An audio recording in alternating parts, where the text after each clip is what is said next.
Hello and welcome to another episode of Growing Up B2B. I'm your host, Delia. I'm the second generation president of Delia Associates, the place where B2B brands go to grow. Today I'm speaking with Adam Nordmeyer, sales and marketing manager at Bihler of America. Adam is part of the third generation in his family working at the company. His mother, Maxine, represents the second generation as CEO, and his sister is also involved in the business. Bihler of America has been delivering precision, high-speed automated manufacturing solutions like stamping, welding, assembly, and injection molding since 1976. They're known for working across industries, including automotive, e-mobility, medical, and industrial sectors. Adam brings over a decade of experience at the company and plays a key role in shaping how Bihler serves North American customers. Adam, welcome to the show. It's great to have you with us today. Thanks for having me, Ed. How are you doing today? Doing awesome. Excited for our conversation. So let's start from the beginning, Adam. Tell us, what drew you into working at Bihler to begin with, and what's your journey looked like over these past 12 years? Yeah, I started working here when I was in high school, growing up in the company. You have a sick day from school, you're at work with your parents. So I feel like I've always been here. I've always been a part of watching the progression of Bihler of America for 39 years now. But I started working here when I was in high school during the summer. Wow. Wow. Yep. And so obviously the family was deeply involved in the business even then. Was joining Bihler something you always knew you'd do or wanted to do, or were you looking at other paths in addition to that?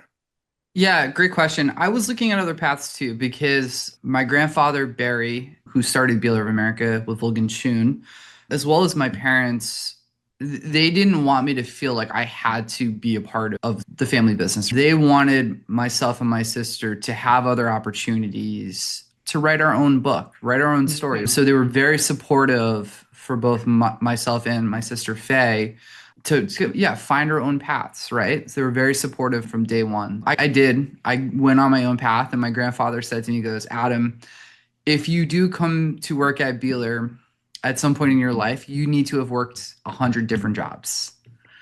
Sure, he's exaggerating, but the point was before you come here to do this, you need to make sure this is what you want to do. So go out and try 100 different things. You have nothing to lose. You have all the experience and all the knowledge to gain by doing it, by trying different things. So it sounds like even though there was maybe an unwritten rule that, hey, if you had some downtime, you'd come in and do some work at the company. There was no pressure on you to say, No. hey, okay, Adam, this is what you're expected to do as the next generation. And just for context, are you older or younger than your sister, Faye? Where are you guys sit in age? I'm older. You're Yep. older. So Okay. I'm 4 years older than Faye is. Okay. Okay. And what is what is her current role in the business? Faye is chief of staff. Okay. She's involved in the financial sides of things. Right now, she's involved with our new MRP ERP system and launching that across all of the companies. But the future for Faye is really in the financial side Okay. of the company. I see. Okay. So the two of you are markedly very different in terms of your attributes and predominant skills, it sounds like. Correct. Cool. Cool. So you joined about 12 years ago, but also obviously had exposure before then even. Faye also, was she involved, like when you were involved, like right alongside you, if you will, or was... Faye started working here with us after college. So Faye had gone through some different college programs. She made a decision at one point that maybe college wasn't best for her. So she changed her path and she worked outside of Bihler till she was like in her mid 20s. So she hadn't really worked here at Bihler up until she said, I don't want to do what I'm doing anymore. Is there a position at Bihler for me that I can start to get involved? And family, of course, yes. Obviously, if there isn't, we will make it happen. So obviously there was. So then Faye came in, I would say about 5 or 6 years ago now. Okay. Okay. So it was a welcome addition very much, it sounds like, in terms of, it sounds like you and your sister have a very good relationship and it was a welcome addition to the team. Correct. Yep, absolutely. Awesome. So talk about that for a minute, Adam. Like, what are some of the valuable lessons you've learned just from this experience of working alongside initially your mother and then later your mother and sister in leadership capacities? And we have other family members here too. My Oh, aunt you works do? Oh, here, my uncle works here. It's really interesting. At one point, when earlier in my early days working here, my grandfather was still here at the company day to day. So there was multiple generations of us all here at one time. It's been interesting because you have to leave the family dynamics out of it, right? We're here at work. It's a different mhm. hat. It's not, you have to separate like your boss is your mom. Your mom is your boss. Your boss Mhm. is your boss. And your mom is your mom. So it's like certain conversations that we have, it's like she's got the boss hat on and I've got the sales manager hat on. And we have to take the emotion out of it, right? We have to take we have to remove that. We have to remove the family dynamic from the conversation, and we have to think about what is best for the company, what is best for the business, right?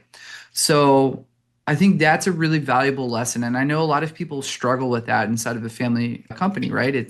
Oh, yeah. It's it's church and state.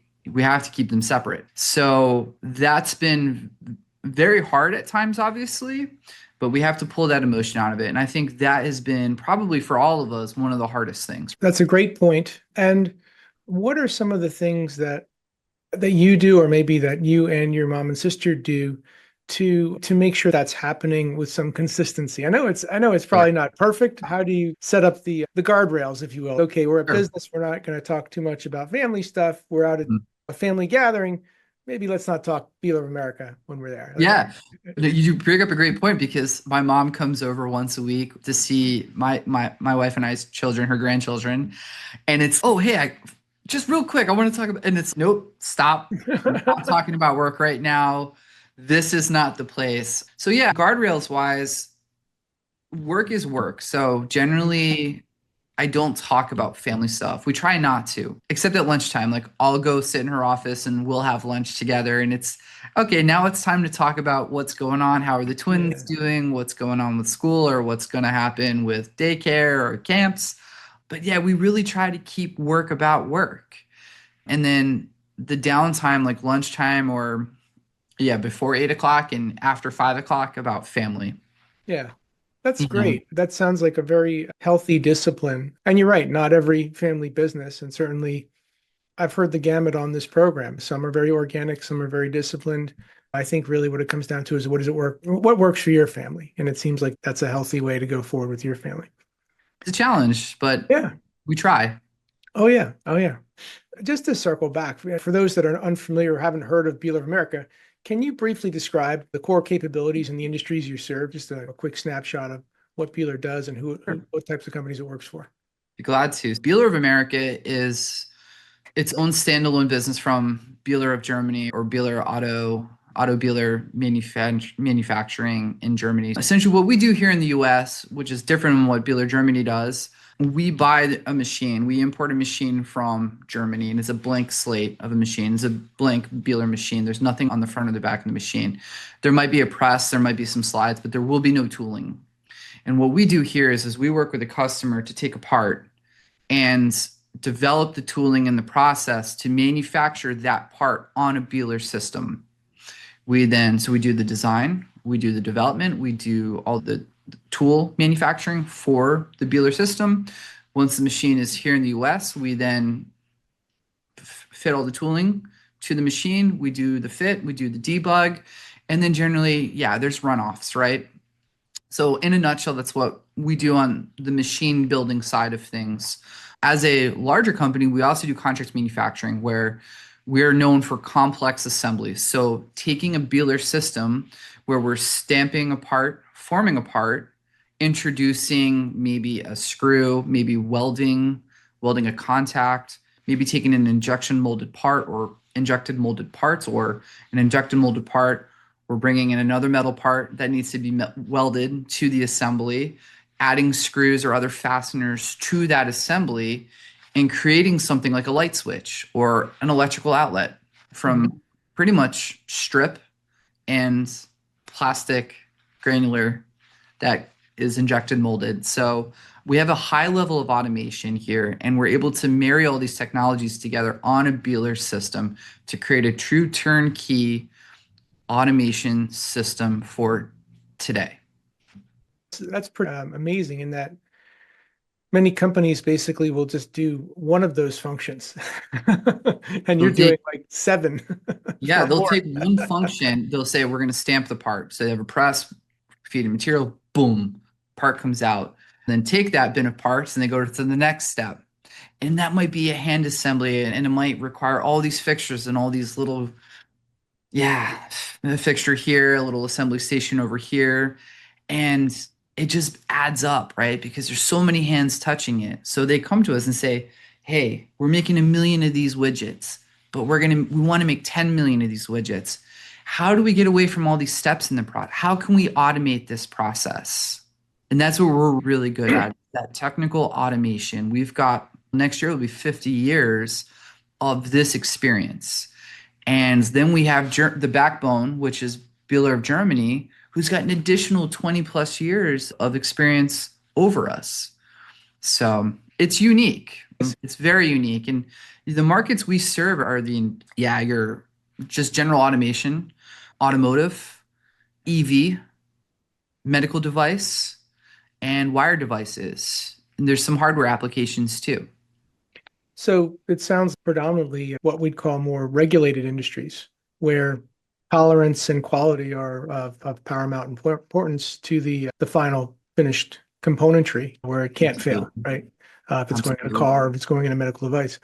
So how, looking at the hat you are now in the sales and marketing capacity, how do you convey that complexity when you're out there talking to people? Like, how do you boil that It's really hard. It's really hard. And I think the best way to do is you literally you go and you grab a light switch and you hold up a light switch and say, we make this whole device here in Alpha, New Jersey. We do all the injection molding, all the stamping, all the assembly. We do that. So wrap your head around that. And that's what we can offer you. To even a suture needle, like a wire diameter of 6 thousandths of an inch that's being used for cardiac surgery. People are like, wait, you make that on a machine in New Jersey? Yeah, absolutely. We've developed a process with our partner, and we now make these tiny little needles for them. And they're like, it's such a broad spectrum. To get even crazier, we also make medical devices. And they're like, wow, that's nuts. And I go, to get even crazier, we make train car bearing covers for train car wheels and ABS parts for cars. They're like, whoa. And they're like, where's the commonality? The commonality is automation, it's metal stamping, it's metal forming, it's injection molding. So let's take all of those three separate areas and combine them into one machine. And it's hard. It's hard to convey that. And having had the pleasure and the opportunity to tour the Bihler of America facility, I can honestly say to listeners, when you see this automation and these processes in action, it's almost like beyond comprehension, the speeds at which and the precision that these machines operate. It's like, it almost takes your breath away. It's like, wow, it's like a rush. It's if you're a manufacturing nerd like I am, this is really cool. When you think about it, we're making a light switch at 130, 120 parts per minute. Yeah, Complete assemblies. that's Wild.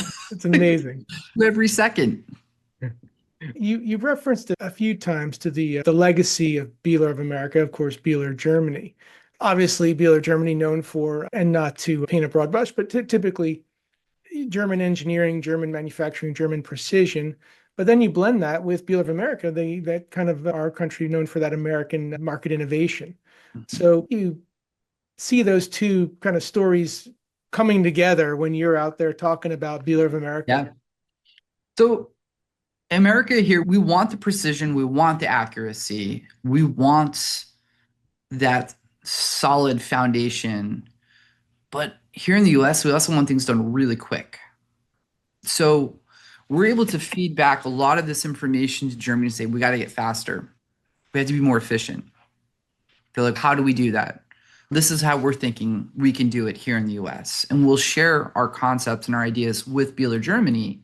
And then we let them develop more technology to help us here in the US. So that's been really interesting. And that partnership really started with Otto Bieler and Barry Littlewood and Vulcan Schun, when Otto said, I want you to go to America and sell Bieler equipment to the automotive industry. This is the 70s. It's booming. Detroit's just pumping out cars. And these presses just aren't keeping up. They're just not keeping up. These little metal parts being made on the stroke is too, they're just not keeping up. We have a technology where we can really speed up this process for these guys. And that's where it all started. And we've really been able to grow it from there. And with the help of Germany, helping us to really create this Bieler technology in Germany has just been paramount for us. So it's a great partnership. And here in the US, we not only service North America, United States, but all of North America. So Canada and Mexico too. Right. With the shift of so much manufacturing happening now in Mexico, there's actually been a really big cry for more automation in Mexico. So we're seeing there's a gap there that we can really start to fill inside of that marketplace too now. So the US and now Mexico.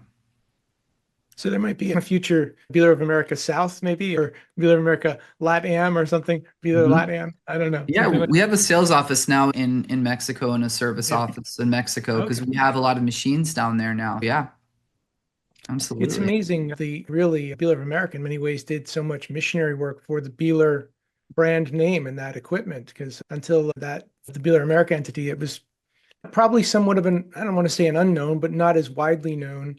And now the name in manufacturing circles is broadly known and well regarded as a top tier solution. A lot of good hard work done, but not easy, I'm sure, across that span of years. No, and it's hard when you're making a capital investment of over $1 million or right around $1 million for a machine, and it can go up from there really quickly. It's a big pill to swallow here in the US. When we look at, and I think this is the difference between the American market and the European market is the return on investment and how we look at it. So Europeans generally look at it like a 20, 30, 40-year ROI. Here in the US, we're at a 2-year, 3-year, 5-year ROI. It's completely different. Yeah. We're working. I've got Bieler machines here that we've been running since the 80s. So this equipment, it stands the test of time. So that's the other part of when we talk about marketing and trying to convey our message. I've got customers here that have refurbished their Bielers once, and it's a 1987 model. Mm-hmm. They've refurbished it once. They said, okay, this part's no longer being made on this Bieler machine. Now's the time to strip it down, send it to Bihler of America, have them refurbished, have them upgraded, have them put a new gearbox, new drive, new slides. Let's get it repainted. Let's upgrade all of our control system. Let's bring it up to today's standards. And they do. And then we send it back and they put a new part. They start making new parts on it. So that's pretty cool. It's future proofing. And that's really important about our technology is we are constantly future proofing. So we're looking at current and old technology and how do we continue to utilize a basic Bieler machine and then continually upgrade it. But you still have that Bieler block that's going to be upgradable. So that's got to, with the span of years that Bihler of America has been in effect, that's got to be I don't know if it's growing or just a sustaining or continuing part of your business is reimagining or re-engineering legacy machines and repurposing them or making them more current ready or future ready, if you will. It's definitely a big segment of our business is refurbishing old Bieler machines for customers and bringing them up to quote unquote speed. It's definitely a huge part of our business. And yeah, customers are very happy that they're able to do that. There's not a lot of other similar types of equipment out there that they can do that today with or on. Yeah, or at least having the option, Adam, to say you don't have to buy a new machine. We can help you rebuild this or make this last another 5 or 10 years or whatever it might be. And then across that span, you start to maybe capitalize and plan for a new edition or something like that. Absolutely. Even in like the past 12 years, my goodness, the industry has evolved. Bihler of America has evolved. When we look to the now, though, what are some of the innovations in manufacturing that are really exciting you right now? Sure. For us, it's laser welding, it's laser cutting, it's servo technology. We're doing so much now with servos. We're getting away from mechanical cams and mechanical movements. The skill set's just not there anymore to understand all the complexities of mechanical movements. We live in a digital age now, right? We have transformed our technology to meet the demands of today. And it's servo. It's taking a cam profile and digitizing it and having the servo move based on a cam profile. So that's been really exciting for us. And that's been a huge uptick in what we're seeing, all the new technology from a standard press to a complex Bihler machine. It's adding servo slides, adding a servo press, having servo motions everywhere where you can change how much that slide moves just on a computer screen. We used to have to say, oh, we need to shave the cam profile down. You do that, then you have to reharden the cam. So you're out a couple of days. And all you wanted to do was make that slide move a couple thou. Now it's a touch of a button. And what's great about it is the younger generations coming up, they're so tech savvy that for them it's so easy.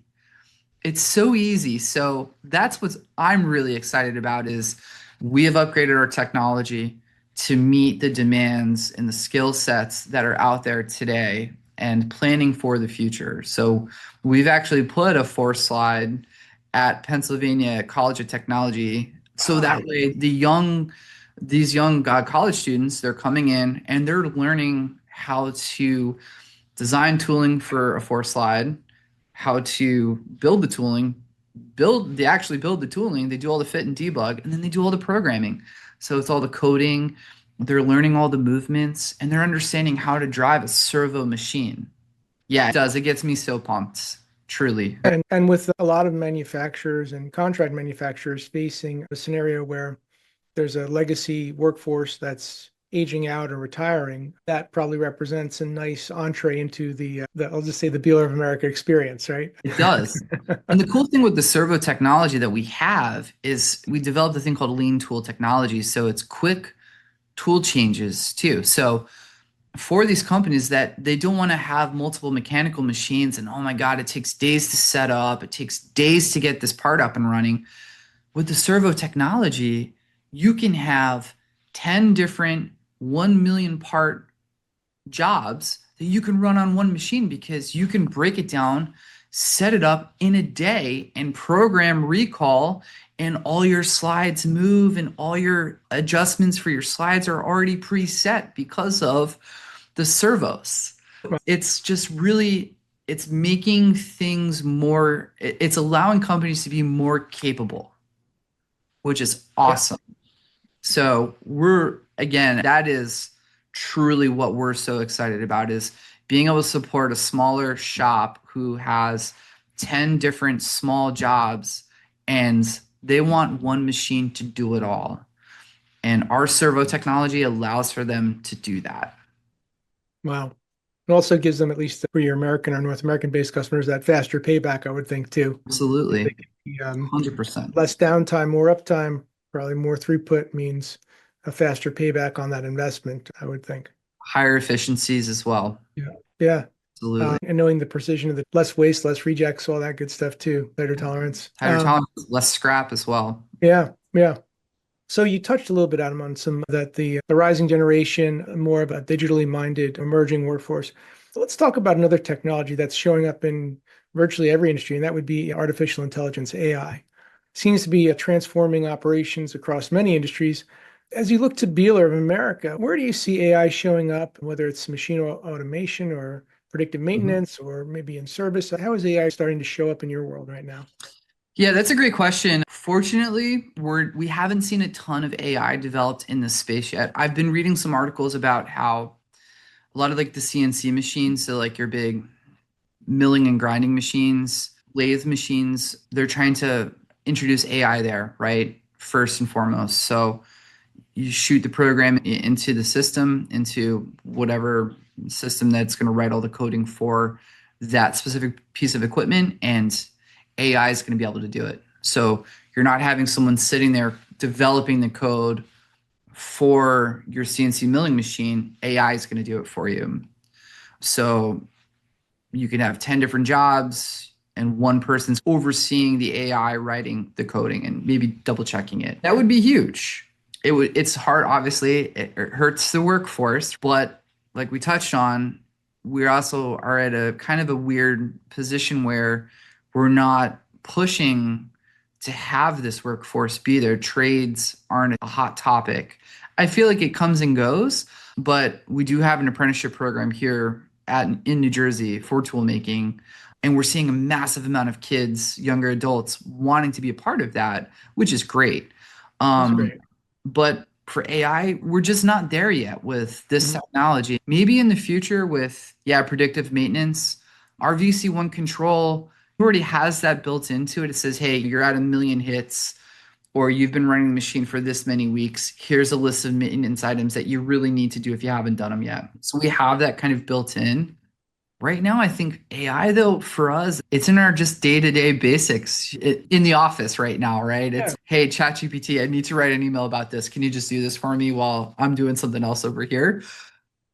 I haven't seen too much AI in our automation yet.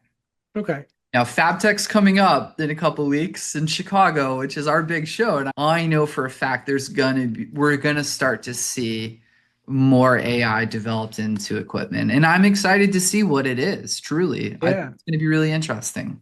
I think it's going to be an exciting show in that regard because I can honestly say of every industry show that I've been to this year, it's like kind of AI is the topic. Sure. Irrespective of what's going on in the industry, AI seems to Yeah. dominate the conversation. I'm sure you'll see it showing up at FabTech. And part of the AI in our world is robotics.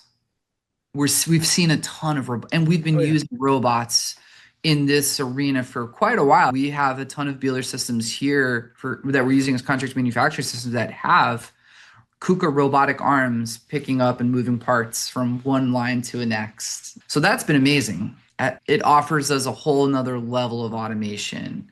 So where it goes So from here is going to be really interesting.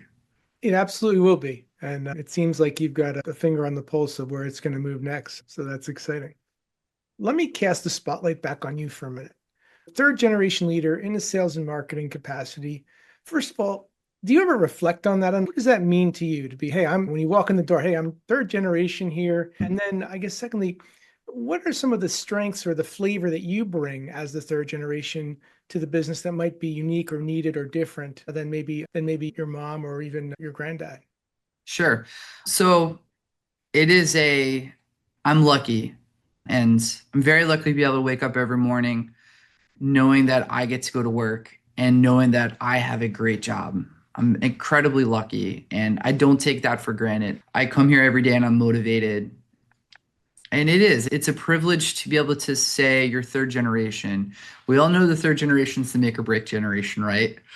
So that's a daily I remind myself every day of that. I also remind myself every day, it's what mark are you going to leave? And it's a challenge because my grandfather did so much. Mm, I'm 39, and I think about all the things he did by the age of 39 that he had done, right? My grandfather and I are only 40 years apart. Okay. So he's 79. And when he was my age, or sorry, next year, when I'm 40 next year, I'd be having a grandson.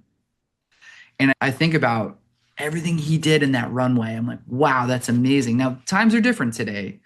There's a lot more checks and balances. He was a gunslinger. He just did things. He was reactive. sure. Again, times are different. He was the boss. He was here. He could just make decisions and off he went. Today we have checks and balances. I can't be a gunslinger, and that's okay because I may not have the best ideas. And we have these checks and balances to make sure that now, as a company, we've been established for 49 years, that everything we're doing, we're looking at before we do it. It doesn't make sense. Should we do it that way? Have we tried it before? We have all this knowledge now. We're not having to try to reinvent the wheel. So it is hard for me when I think about what legacy am I going to build? What legacy am I going to leave? And one of the things I want to continue as part of the Bihler of America legacy is staying family owned and having multiple generations inside of Bihler. I'm not the only person here who's multi-generational. We have other employees whose children also work here now too. And that's Wow, so exciting. That is just that's so cool. cool. That is cool. So that's a huge part of it, Ed. And I also think too, Faye and I, we have this responsibility to keep this going, not just for ourselves and not potentially for our kids, but for everyone else that works here. Yeah. We want to make sure that they have a job every day, that they're getting a paycheck, that they're having their insurance, they have a 401k, vision, dental, that we're doing everything we can to make sure that everyone else that works here's quality of life is amazing. And I think that's really important. So I think part of our legacy going forward is to continue that. What else can we do? Grow the business. What else can we do? What else can we add? What are there any other areas of focus right now that we aren't focusing on that we could for the future? Yeah, absolutely. Are there any other growth opportunities that we could tackle? Yeah, absolutely. So I think as Faye and I grow into larger roles, I think that's when we'll really be able to make our marks here at Bihler. And it's definitely a challenge because when you walk around and you've got some tool makers here on the floor that have been here for 40 years or 30 years, they're looking at you like, what's he going to do? What are you capable of? Because your grandfather did X, your mom's done Y. What are you going to do? So it's interesting. And it's definitely something that I think about a lot. And yeah, it's sometimes it's stressful thinking about it. Like, how do we keep the wheels on and keep the lights on, and how do we keep going? But the good thing is we have such a good support system here, and we've surrounded ourselves with some amazing people here at Beeler that are truly motivating and have put a lot of belief in us. So it's exciting. A couple of things resonated when you, first of all, the passion at which you speak about Bihler of America comes through hugely. And it's almost, I get excited just hearing you get excited. Thank So you. it's a very genuine passion, but also the maturity and wisdom that comes through when the way you speak about legacy. And as you were talking, I remembered, yes, you're on the younger side, but also you started really young. So really, Mhm. you're not. You've had years of experience to cultivate and develop your mindset and your attitude about the business, about family, about legacy and leadership. It didn't happen overnight. You've been quietly working away at it for many years, starting at a very young age where others maybe stepped into the business around your age. You've had Mhm. a decade plus, and even going back to when you were little. So that's pretty awesome. So, talking about your role now, what do you find that's most rewarding about playing that sales marketing role now? And conversely, what do you find is the greatest challenge? Yeah, what I love about it now so much is just being able to have so many great conversations with potential new customers. Someone finding us, being like, "Hey, I found you, and this is how I found you," and it's wow, great. So we know that works. Whatever that was, how they found us, whatever we're doing there, it's working. So how do we grow on that? In the age of marketing, it's not so much email blasts anymore, and it's not sending somebody a letter and inviting them to a trade show. People are annoyed by that. It's really, you have to just leave breadcrumbs everywhere, I feel like today. You have to have little breadcrumbs everywhere, whether it's on TikTok or it's on Instagram or it's YouTube Shorts. Everything's linking back to your website. It's just leaving these little breadcrumbs everywhere for people to be like, oh, cool. Oh, yeah, I saw that. Oh, Bihler, whatever. It's cool. Let's go check them out. That's important. But really, in this industry, it's word of mouth. And it's that Mhm. customer interaction, right? And supporting our customers, regardless if it's they need a Bihler system or they need a press system or something completely different. So having people come back to me being like, you helped me out with this. I think I have a new Beeler part. Talk to me. And it's having those conversations constantly. And I get really excited to see new parts. I get really excited to hear about how they found us. I get really excited to hear about, hey, we bought this old Beeler system from somebody, or we heard about this Beeler system. Tell me more about it. I get really excited for that. And I also get really excited to try new things too when it comes to marketing.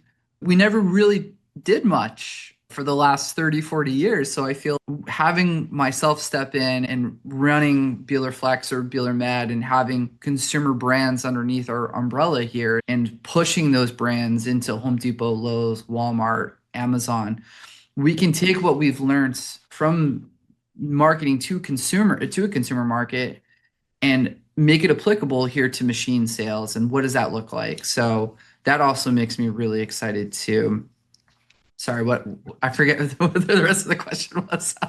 So what you found most rewarding, and I think you answered that well. And I guess the other Yeah. side is what's the biggest challenge in the kind of the sales marketing realm at Bihler of America? I think the biggest challenge here is just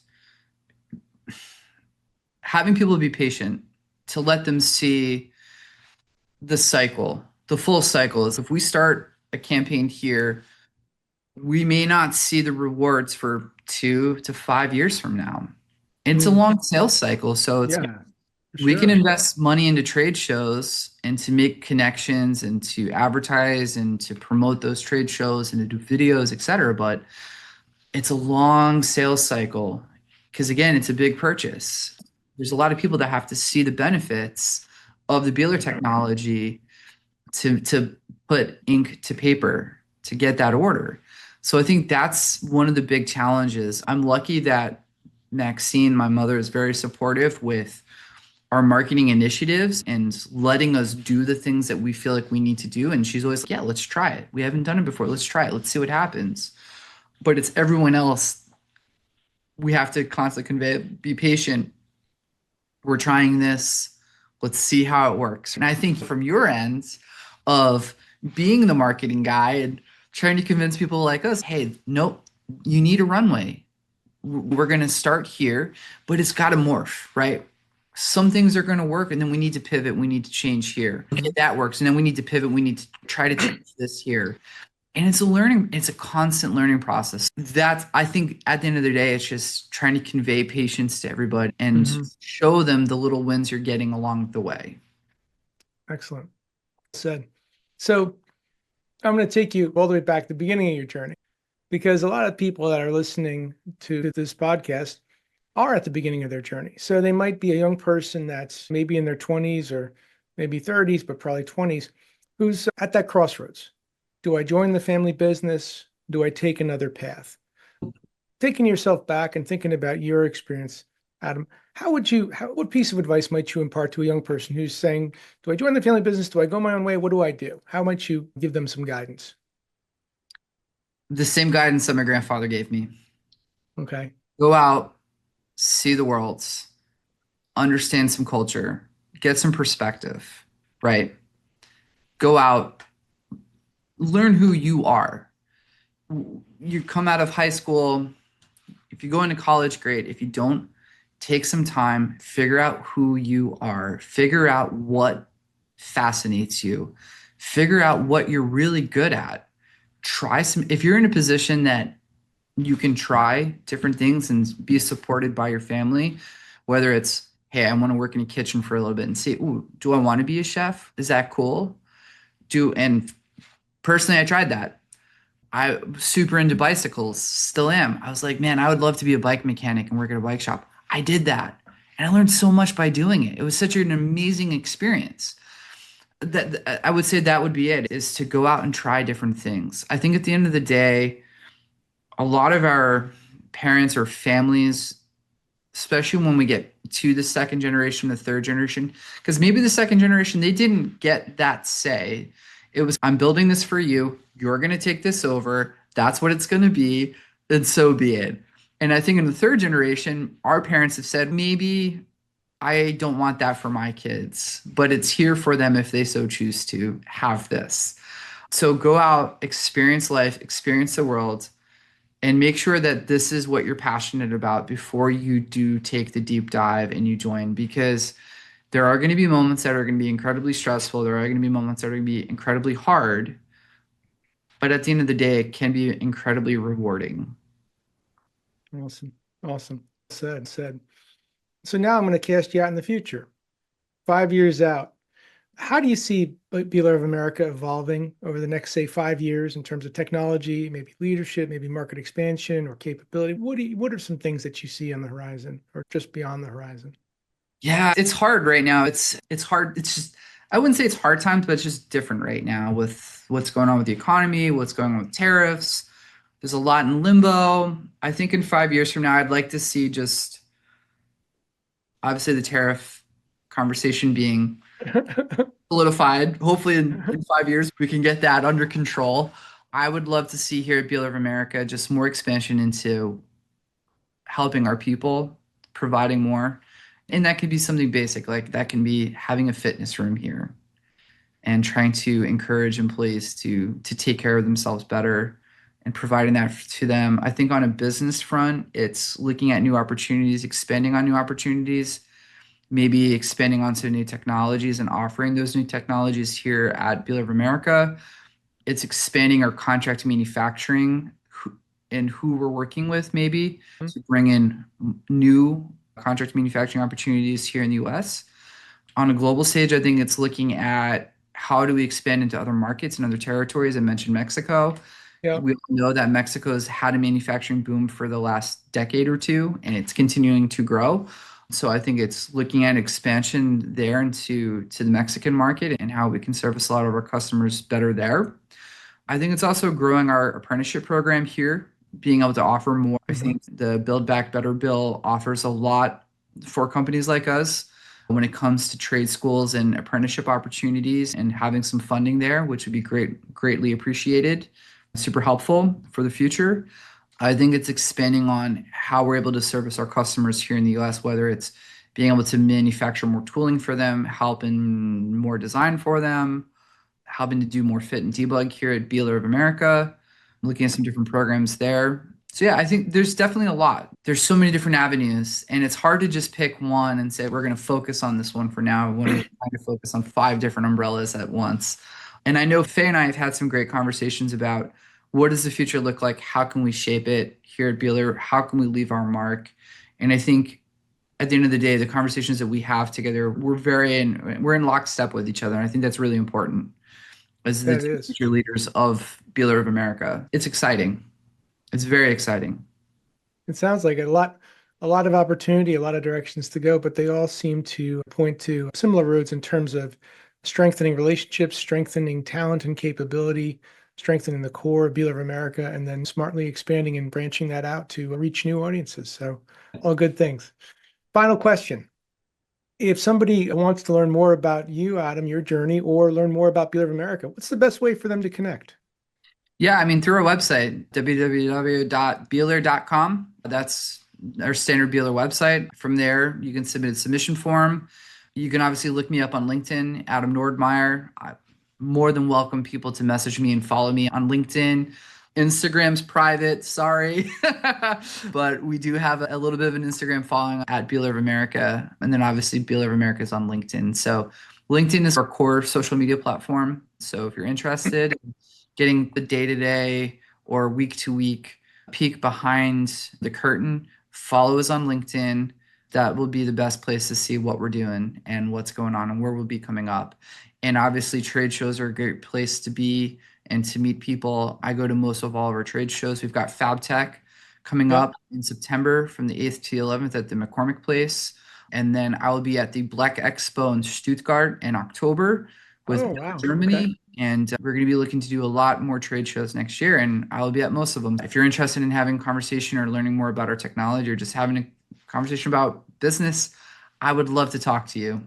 Awesome. I appreciate that, Adam. Thanks so much. So Adam, thanks so much for joining us today on Growing Up B2B. Hearing your balance, legacy, innovation, and a customer and people focus at Bihler America has really been inspiring, and you speak with such passion about it. Again, for our listeners, we've been speaking with Adam Nordmeyer, Sales and Marketing Manager at Bihler of America, a third-generation leader at a company delivering precision automation across multiple key critical industries. And again, I'm your host, Ed Delia, and this is Growing Up B2B. Thanks so much for listening, and we'll see you next time. Adam, thanks so much for being on today. Thanks, Ed. I really appreciate it, man. Awesome. Hope all is well. Cheers. Cheers.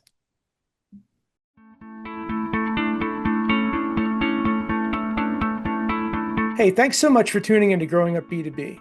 To explore more episodes and insights, visit podcast.delianet.com. And if you've enjoyed this episode, please give us a rating or review on your podcast platform of choice. Having worked with hundreds of family-led businesses across my career, and being a second-generation leader myself, I'm on a mission to help every family business I meet achieve next-level growth for their organization. So feel free also to connect with me on LinkedIn and let's support each other. You can also find out more about my company at delianet.com. Again, I'm your host, Ed Delia, and thanks so much for joining us today. Take care.